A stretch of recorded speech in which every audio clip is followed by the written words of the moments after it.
యోహాను సువార్త 8వ అధ్యాయం 29వ వచనం మనం చదువుతున్నాం. John the Gospel chapter 8 and verse 29. నన్ను పంపినవాడు, the Bible says, నన్ను పంపినవాడు నాకు తోడై ఉన్నాడు, ఆయనకిష్టమైన కార్యము నేనెల్లప్పుడూ చేయుదును గనుక ఆయన నన్ను ఒంటరిగా ఆయన నన్ను ఏం చేయలేదు, ఒంటరిగా విడిచిపెట్టలేదు. స్తోత్రం చెప్పండి, హల్లెలూయా. ఆయన నన్ను ఒంటరిగా ఏం చేయలేదు.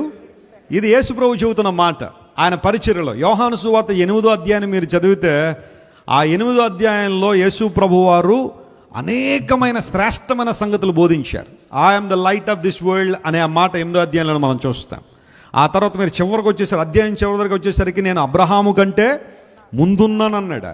ఆయన ఇటర్నాలిటీని ఆయన క్లెయిమ్ చేసిన ఆ మాట కూడా అక్కడే ఉంది. నాలో పాపం ఉన్నదని మీలో ఎవరైనా స్థాపించగలరని, అది కూడా 8వ అధ్యాయంలో మనం చూసే మాట. సత్యం మిమ్మల్ని ఎలా మారుస్తుంది, స్వతంత్రులుగా చేస్తుంది. కుమారుడు స్వతంత్రుడిగా చేస్తే ఆ వ్యక్తి నిజంగా స్వతంత్రుడే. దేవుని స్తోత్రం చెప్పండి, హల్లెలూయా. ఇవన్నీ మాటలు మనం 8వ అధ్యాయంలో చూస్తాం. John chapter 8 is something incredible chapter. చాలా అద్భుతమైన అందులో 59 వచనాలు ఉంటాయి. ప్రతి వచనం కూడా బంగారు మాటే. యేసు ప్రభు పలికిన మాటలని దానిలో స్పష్టంగా మనం చూస్తున్నాం కదా. ఇక్కడ యేసు ప్రభు చెబుతున్న మాట ఏంటంటే, తీవ్ర ప్రతిఘటన ఎదురవుతున్నప్పుడు ఆయనను నమ్మని వారు యేసు ప్రభువుని రకరకాలుగా మాట్లాడేవాళ్ళు, ఆయన గురించి తక్కువగా మాట్లాడేవారు కావచ్చు, ఆయన దైవత్వాన్ని తక్కువగా చేసి మాట్లాడేవాళ్ళు అందరూ ఆయన చుట్టూ ఉన్నప్పుడు ప్రభువు చెప్పిన మాట ఏంటో తెలుసా? ఆయన నన్ను పంపాడు. తండ్రి దేవుని గురించి మాట్లాడుతూ ఆయన నన్ను పంపించాడు, నాకు తోడై ఉన్నాడు గనుక ఆయన నన్ను ఏం చేయలేదు, ఒంటరిగా విడిచిపెట్టలేదు. మా తండ్రి గారు రాజమండ్రి పట్టణానికి ఒక్క సూట్ కేసుతో అందులో 2 జతల బట్టలు బైబిల్తో అడుగుపెట్టారు రాజమండ్రిలో. ఇదే వాగ్దానం పట్టుకుని నన్ను పంపినవాడు నాకు తోడై ఉన్నాడు కనుక నన్ను విడిచిపెట్టలేదు అనే వాగ్దానంతో మా తండ్రి గారు రాజమండ్రి వచ్చారు 2 జతల బట్టలతో. ఈరోజు పరిచర్యను దేవుడు ఎంత విస్తృత పరిచారు అంటే, ఇంతమందికి దీవెనకరంగా ఆశీర్వాదకరంగా చేశారంటే అది కేవలం దేవుని వాగ్దానం నెరవేర్పే కానీ మరొకటి కాదు. స్తోత్రం చెప్పండి, హల్లెలూయా. నాన్నగారి పరిచర్య ప్రారంభించి 45 సంవత్సరాల వ్యవధిలో, నేను ఆల్మోస్ట్ సేవలోనికి వచ్చాక 20 సంవత్సరాలు పరిచర్యలకు వచ్చిన తర్వాత, జీవితాంతం వీరు మాతో ఉంటారు అనుకున్న వాళ్ళు చాలామంది ఈరోజు మాతో లేరు. మమ్మల్ని విడిచిపెట్టి వెళ్ళిపోయారు. ఏవో కారణాలు ఏమన్నా అయి ఉండొచ్చు. There may be so many reasons. వారికి ఉన్న అసహనం కావచ్చు, లేకపోతే మరొకటి కారణం కావచ్చు. మాతో కడ వరకు ఉంటాను అనుకున్న వాళ్ళు చాలామంది లేరు. వీళ్ళు ఉండరు మాతో అనుకున్న వాళ్ళు కొనసాగుతుంటారు కొన్ని సందర్భాల్లో. చాలా విచిత్రమైన సంఘటనలు ఇవన్నీ. కానీ ఒక్కటి మాత్రం నిజం ప్రియులారా, మనుషులు ఉండొచ్చు, వెళ్ళిపోవచ్చు. కొంతమంది రావచ్చు, వెళ్ళిపోవచ్చు.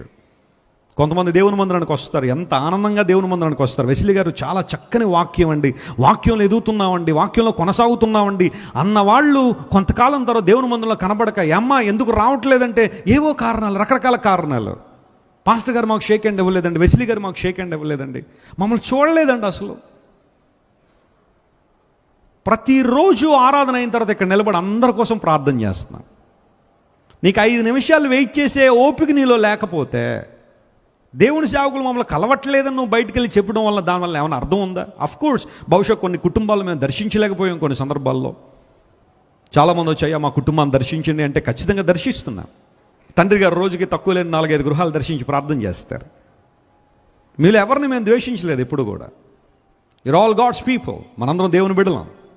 దేవుని వాక్యాన్ని ఉన్నట్టుగా మేము బోధించడం వలన మాకున్న పరిస్థితులు ఏమైనా సరే, కొన్నిసార్లు మా సంఘర్షణ ఏదైనా సరే, when I stand here, I preach the word as it is. దేవుని వాక్యాన్ని ఉన్నట్టుగా బోధించాల్సిందే. కొంతమంది ఆ వాక్యాన్ని విని నొచ్చుకుని ఉండొచ్చు, లేకపోతే రకరకాల అభిప్రాయాలు వెల్లడి చేసి ఉండొచ్చు. ఉంటారు అనుకున్న వాళ్ళు చాలామంది మా దగ్గర లేరు ఈరోజు. వీళ్ళు ఉండరు అనుకున్న వాళ్ళే ఆ తర్వాత కాలంలో మళ్ళా వచ్చి చాలా గట్టిగా దేవుని కోసం నిలబడిన వాళ్ళు ఉన్నారు. కానీ దేవుడు పరిచర్యను మాత్రం ఏం చేయలేదు చెప్పండి, విడిచిపెట్టలేదు. ఈరోజు క్రైస్ట్ వర్షిప్ సెంటర్లో మీరు ఎంతమంది వచ్చి కూర్చుంటున్నారంటే నాకు తెలుసు మీరు కొన్నిసార్లు ఎలాంటి ప్రతిఘటన ఎదుర్కొంటారో బయట. ఆ సంఘానికి LED స్క్రీన్ ఉంది కాబట్టి వెళ్ళిపోతున్నాం అని అన్నాడు ఒక ఆయనకి. మరి అలాంటి స్క్రీన్లు పాపం మీరు ఎప్పుడు చూడలేదు. మీరు క్రైస్ట్ వర్షిప్ సెంటర్ పెద్దది ఉంది, AC ఉంది కాబట్టి వెళ్ళిపోతున్నామని బహుశా నేను వెనకకు లాగే వాళ్ళు చాలామంది ఉంటారేమో. అమ్మ మన కులపోళ్ళందరికీ ఒక సంఘం ఉంది కదా, అక్కడికి ఎందుకమ్మా వెళ్ళడం అని వెనకకు లాగేవాళ్ళు కొంతమంది ఉండొచ్చేమో. లేదంటే వెస్లీ గారు ప్రసంగం చెప్పడానికి ఇంత డబ్బులు తీసుకుంటారంట కదా, పేరు పెట్టాలంటే డబ్బులు తీసుకుంటారట కదా. అందుబట్టి ఈ మధ్యకాలంలో ఎవరైనా పేర్లు పెట్టి కృతజ్ఞత కానుకిచ్చిన వద్దంటున్నాను నేను. అమ్మ డబ్బాలు వేసి వెళ్ళిపోండి బయట. మళ్ళీ ఆ పేరు పెట్టినది ఏదో డబ్బులు అడిగినట్టుగా కొంతమంది క్రియేట్ చేస్తున్నారు వాటిని బయట. క్రైస్ట్ వర్షిప్ సెంటర్లో అవసరాలు లేవని నన్ను అంటల్లా. మాకేదో పూర్వపు ఆస్తులను రకరకాల సహాయాలు దండిగా వచ్చేయడం ద్వారా సేవ చేయట్లేదు. మీలాంటి దేవుని బిడ్డలు గుప్పిలు తెరిస్తేనే ప్రభు పని జరుగుతుంది ఇక్కడ. అలా అని ఎప్పుడు కూడా ఎవరిని వ్యక్తిగతంగా మేము అడిగింది లేదు, లేదా ప్రసంగానికి ఎంత ఇవ్వండి డిమాండ్ చేసింది లేదు. ఎవరో పుట్టిస్తారు ఎక్కడో పుకార్లు, వాటిని నమ్మేసి నువ్వు దేవుని దూరం అయిపోతున్నావు, సంఘాన్ని దూరం అయిపోతున్నావు. నేనేమనాలా? దేవుడు విడిచిపెట్టడు, నన్ను పంపినవాడు నాకు తోడై ఉన్నాడు కాబట్టి ఆయన నన్ను విడిచిపెట్టలేదు. ఈ రోజుకి అదే పరిస్థితి. బహుశా కొన్ని సంవత్సరాల తర్వాత మీలో ఎంతమంది ఇక్కడ ఉంటారో, లేదా ఎంతమంది ట్రాన్స్ఫర్లు అయిపోతారో, ఎంతమంది ఎవరెవరో మాటలు విని ఎంతమంది దూరం అయిపోతారో నాకు తెలియదు. బట్ స్టిల్ ఇక్కడ మాత్రం సేవ కొనసాగుతూనే ఉంటుంది, పరిచర్య కొనసాగుతూనే ఉంటుంది. కరోనా సమయంలో ఎవ్వరు మందిరానికి రాకూడదని ప్రభుత్వాలు చెబితే మందిరంలో ఒక్క ఆదివారం కూడా ఆరాధన ఆగల. ఇదే పులిపెట్టి నిలబడి దేవుని వాక్యం చెప్పాను. ఎవ్వరు లేరు, మీరందరూ ఉన్నట్టుగానే భావించి, అందరూ ఆన్లైన్లో ఎక్కడెక్కడో కనెక్ట్ అవ్వడం, మీరు అందరూ దేవుని మందిరంలో ఉన్నట్టుగానే. I could see the move of God at the church while I'm preaching. దేవుని వాక్యం ఎవ్వరు లేకపోయినా నేను ఆ సోఫాలో బ్లెస్సీ గారు, అక్కడేమో టెక్నికల్ టీం, లాక్డౌన్ టైం అంతా ఇక్కడి నుంచే పరిచర్య ప్రారంభించాం.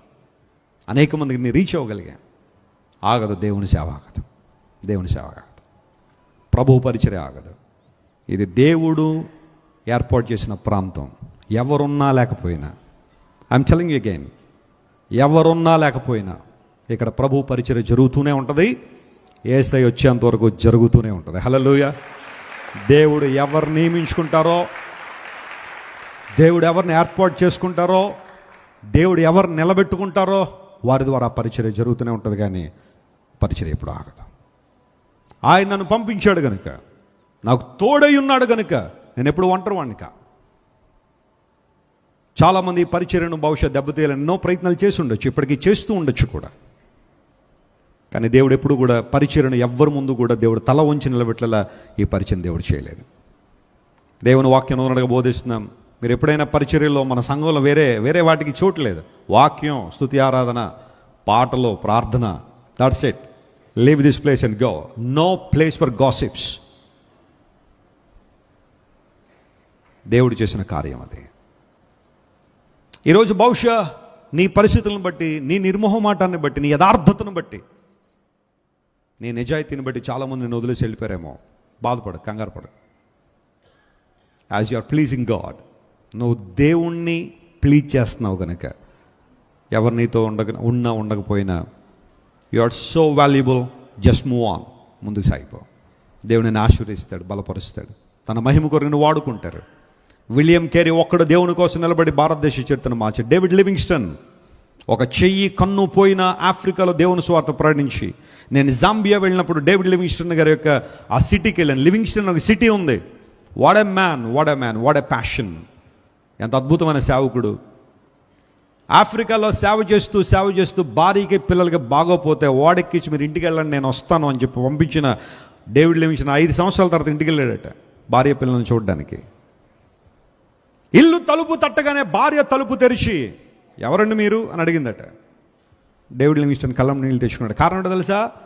రూపం పోయింది, చెయ్యి పోయింది, కన్ను పోయింది, జుట్టు పోయింది. అలాంటి పరిస్థితుల్లో సొంత భార్య నిలబడి ఎవరండి మీరు అని అడిగింది భర్తను. ఎందుకు మాట చెబుతున్నాను తెలుసా?